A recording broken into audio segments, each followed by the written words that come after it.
देवा, नवीन वर्ष आलेलं आहे. लोकांना प्रेमाचं महत्व कळू दे.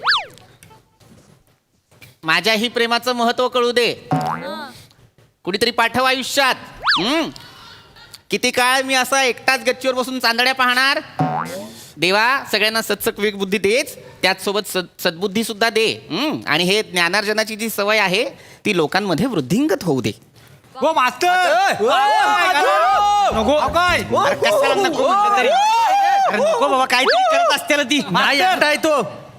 हो ए काय रे, कुठं आहो, कुठं आहे, कुठं ए बाळांनो, ए वरती आहे इथे. इथे. वर आहे? गच्चीवर. हा. वर बोलवली नाही. हे वर आहे. ये, वर ये, बघा. बॅटरी दाखव ना इकडे. बसा बसा बसा. या. ये, रमेश, ये. बस, इकडं. ये बस. इथे ठेव. सवय सवय. बस रे इथे. ए इथे बस रे. बोला रे, काय झालं? मास्तर तू बसा ना. तुम्ही इथं बसा. नाही रे. मी बसतो मागे. मला काय नाकेवर सवय आहे. हा. सांगा, काय काम काढलं? मास्तर म्हणजे शाळेत असताना आम्हाला 100% बाई शिकवायला होत्या. हा. इथं तीर होता त्यांच्या. काय दिसायच्या म्हणून तुम्हाला सांगू, आम्ही नुसतं तिच्याकडे बघतच होतो. वर्णन करू नका, मुद्द्यावर या. हा, ते काय म्हणजे चंद्रामुळे समुद्रात ओहोट्यानी भरती होते. हा. हे खरं आहे काय हो? हा, बरोबर बरोबर. अगदी हे खरं आहे. ना कसा खरा असेल मला नाही पटत. चंद्र कुठे, समुद्र कुठे, हा. काही संबंध आहे काय? पण काय इथं तिल होता ना, त्याच्यामुळे हो म्हणायला लागला. नाही मला पटलेलंच नाही काय समज. म्हातारा. इथे तीळ आहे म्हणून हो नसतं म्हणायचं. वैज्ञानिक दृष्ट्या हेच खरं आहे. खरं आहे. हो खरं? हो. असं काय असतं, चंद्राच्या गुरुत्वाकर्षणामुळे आणि परिवलनामुळे भरती ओहोटी येत राहते. होय काय? त्यामुळे पृथ्वीच्या फिरण्याला, पृथ्वीभोवती चंद्राच्या फिरण्याला अर्थ आहे. होय काय? पण मास्तरानू, हं. उद्या म्हणजे आता ह्या फिरण्याला अर्थ आहे असं तुम्ही बोलला, हे पटलं आम्हाला. ओके. पण एका थोड्या वेळेला त्याला वाटलं की ह्या बाबा आपल्याला काय आता जमणार नाही, लय झालं उणगिरी. आणि तो बोलला की ए मी नाही फिरणार. तर काय होईल? काय बरोबर बोललाय. हा बरोबर. चंद्र म्हणजे गावातली लवर आहे तुमची. मी नाही फिरणार, मी नाही, असं आहे ते. अरे निसर्गाने काही जीवनचक्रे नेमून दिलेली आहेत, त्याच्यात कुठलाही खंड पडत नाही, ती तशीच चालू राहतात अविरत. होय काय? मग हे पटलं, हे पटलं. ये मांडीवर बस, ये. काय काय अडचणीत दोडकी पेरायची असतात तुला. मास्तर कसा आता कधी कधी आपण एसटीत बसतो आणि आपण धुंदीत आपल्या पुढच्या स्टॉपला उतरतो. तसा समजा एक दिवशी चंद्र आपल्या धुंदीत असेल हा. आणि रात्रीच्या ऐवजी सकाळी आला तर असं म्हणेल नाही. खरं आहे की नाही? खरंय. पण यार तू काय काहीतरी वेगळं आहे. आहे आहे, वेगळं आहे, त्याला इथे मेंदू नाहीये. बावळट आहात का रे? आणि सामूहिक बावळट आहात का रे? चंद्र रात्री येतो, सूर्य सकाळी येतो, इतकंच आहे. एवढंच आहे. हे मानलं पण समजा एकाच दिवशी सूर्य म्हणाला की बाबा दिवस मोठा असतो म्हणून मी रात्री उगवतो. मग तर काय? बरोबर. कुठल्या प्रतीचा बावळट आहेस तू? अरे आता दिवस झाला म्हणून सूर्य येत नाही, तो काही कामगार नाहीये. सूर्य येतो म्हणूनच दिवस होतो. वा मास्तर, टाळ्यांचं वाक्य. टाळ्या. अरे गरड्यांनो, हे अंतिम सत्य आहे, टाळ्यांची वाक्य नाहीयेत ही. होय काय? नाही पण ते मास्तरचे काय असेल, हा. त्या दिवशी उसाला पाणी द्यायला गेलो होतो दुपारचं. बरोबर. दुपारचा चंद्र दिसलो. म्हणलं त्याच्या आईला ही बिन काय करते आता इकडं. म्हणलं त्याच्या आईला लागला वाटतं चंद्राला बी उसाचा नाद. नाही, चंद्र हा तुमच्यासारखा छछोर नाहीये, त्याला उसाचे नाद लागत नाही. काय दीड शिफ्ट चालू होती का म्हणजे? चंद्राला असलं काही नसतं रे बाळा. हे बघ काय होतं तुला सांगतो. सूर्य हा जरी आगीचा तप्त गोळा असला तरी सुद्धा त्याचं वातावरण जे आहे, त्याचं तापमान जे आहे ते कमी जास्त होत असतं. पण मास्तर, त्यामुळे जेव्हा त्याचा प्रकाश जरा अंधुक असतो तेव्हा आपल्याला चंद्र सुद्धा दिसतो. होय काय? पण मास्तरांनो, आता तुम्ही बोलला तो सूर्य आगीचा गोला असतो. मला प्रश्न हा लगेच पडला की सूर्यावर एवढी लाकडं जाळतं कोण? एवढी शेकोटी पेटवला नाही कुणी वरती? आई बाबा पेटवतात वरती शेकोटी. तिकडे कधी गेले? अरे वेडा आहे, सूर्यावर कशाला कुणी जाईल? मग? सूर्य मुळात एक गोष्ट लक्षात घ्या, सूर्यावर कुणी जाऊ शकत नाही. काय? कारण त्याच्या पृष्ठभागाचं तापमान जे आहे ते 6000 डिग्री सेल्सिअस पेक्षा जास्त आहे. काय एवढं विशेष नाही. विशेष नाही मोरे, विशेष नाही.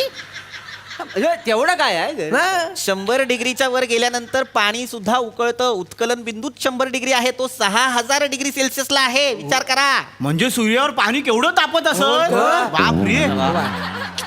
एवढं पाणी आंघोळ किती जण करत असतील काय? लगेच? आणि जोंधलेकरांचा बिझनेसच चालणार नाही वरती. का गिझरचा बिझनेस आहे ना त्याचा. वर कोण घेतोय तिकडे 1 2 3 म्हणा आणि सगळ्यांनी गच्चीवर उड्या मारा.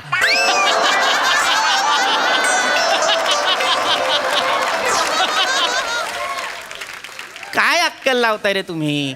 तिथे नाहीच जाऊ शकत कुणी. गिझरचा व्यवसाय का करेल तो? कोणी आहे तो तिथे जाऊन? बरं मी काय म्हणतो मास्तरानो, म्हणजे रात्रीचा थंड होत असेल ना, म्हणजे संध्याकाळी मावलतो म्हणून. सूर्यावर कसा मावळेल?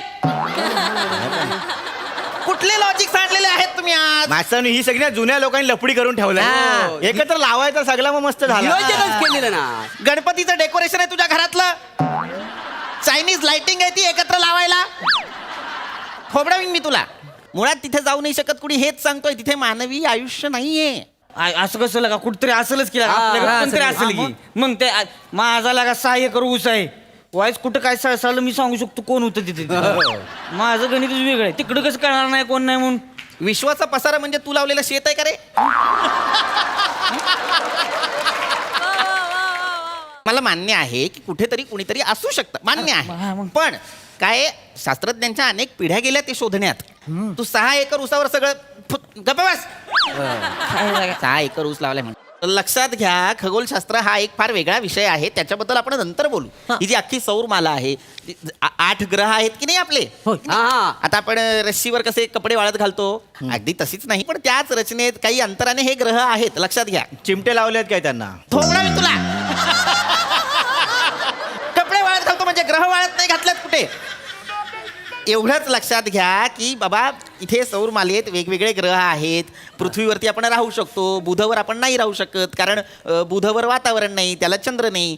शनीवरती शनीला अशी एक कडी आहे बाहेरून आणि त्याच्यावरती बरेच चंद्र आहेत. गुरु हा सगळ्यात मोठा आहे, त्यामुळे आपण त्याला गुरु म्हणतो. तो सूर्याला प्रदक्षिणा घालायला 12 वर्ष वगैरे घेतो. एवढं लक्षात ठेवा. काय बोलताय काय? एवढा स्लो आहे तो?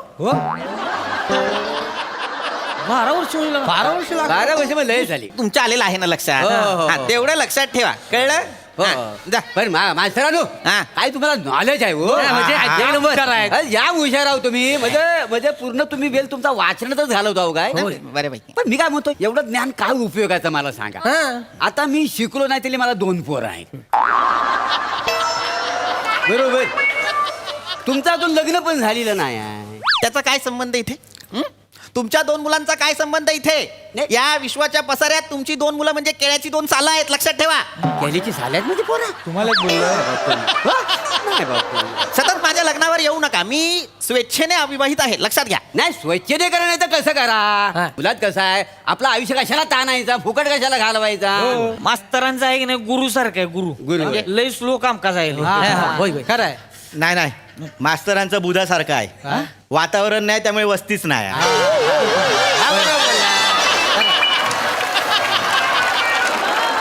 नाही नाही. पम्या, मला तर वाटतं चंद्रच नाही त्यामुळे भरती पण येत नसेल. निघा! आत्ताच्या आत्ता इथून निघा. सतत माझ्या लग्नाबद्दल बोलू नका, माझ्या अविवाहित असण्याबद्दल बोलू नका. मूर्खासारखं काहीतरी चाललेलं आहे. मी आत्ताशी 32 वर्षांचा आहे. मला अजून अवकाशी लग्न करायला मी बघेन काय करायचं. किती आहे? किती आहे? किती? किती 32. किती 32 32 3 2. 500 काढ. 500 काढ. 500 काढ. 500 काढ. 500 काढ. एक मिनिट. एक मोरे पैसे का घेतले त्याच्याकडून? ती पैसे लागली होती तर आम्ही काय ठरवलं की मास्तरांचं वय किती. हा. हा म्हणाला 54. मी म्हटलो 47. मी जवळ आहे का नाही, हा. त्याच्यामुळे मी जिंकलोय. ह्यांना मी जवळ जिंकलं आहे. ते. 47. माझं वय काय ही पैसे लागली होती. हा. त्यासाठी तुम्ही अख्ख्या विश्वाचा पसारा उलगडायला लावलात मला रात्री. पटकन विषय कसा काढणार? निघा! निघा! पटकन दिसत, निघा! आता निघा! निघा! निघा पहिले.